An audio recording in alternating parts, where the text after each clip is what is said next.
मंत्री विजय शहाला भारत देशातून हद्दपार करून देशद्रोहाचा गुन्हा दाखल करा. आझाद क्रांती सेना सिरसदेवी.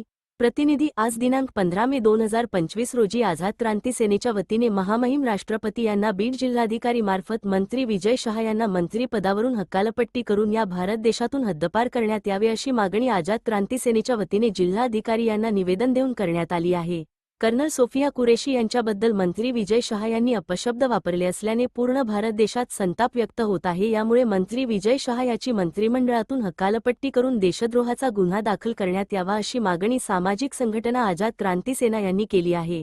ज्या अतिरेक्यांनी आपल्या निष्पाप नागरिकावरती गोळीबार करून त्यांची हत्या करण्यात आली होती त्याचा बदला म्हणून भारतीय सैनिकांनी ऑपरेशन सिंदूर राबवत colonel Sofiya Qureshi wing commander Vaidika Singh यांनी पाकिस्तानातील दहशतवादी तळावर हल्ले करून दहशतवाद्यांना समूळ नष्ट केले. अशा जाबाज सैनिकांच्या पराक्रम व शौर्याच्या संपूर्ण देश कौतुक करत असताना मध्य प्रदेश सरकारमधील भाजपा मंत्री विजय शहा यांनी आम्ही अतिरेक्यांना मारण्यासाठी त्यांची बहीण पाठवली म्हणत बेताल व बेजबाबदार संतापजनक वक्तव्य करून आपल्या सैनिकांचा अवमान करीत त्यांचं मनोधैर्य खचवण्याचा प्रयत्न केला आहे. अशा मंत्र्याला संविधानिक पदावरती राहण्याचा कुठलाही अधिकार नाही म्हणून महामहिम राष्ट्रपती यांनी विजय शहा याची मंत्रिमंडळातून हकालपट्टी करून त्याच्यावरती देशद्रोहाचा गुन्हा दाखल करण्याची मागणी आझाद क्रांती सेनेच्या वतीने राष्ट्रपती यांना बीड जिल्हाधिकारी यांना निवेदन देऊन मागणी करण्यात आली आहे. याप्रसंगी आझाद क्रांती सेना बीड जिल्हाप्रमुख नाना भिसे, उपजिल्हाप्रमुख कृष्णा पाटोळे, गवळी मामा, श्याम पाटोळे, अविनाश पाटोळे, राम पाटोळे, अमर पाटोळे,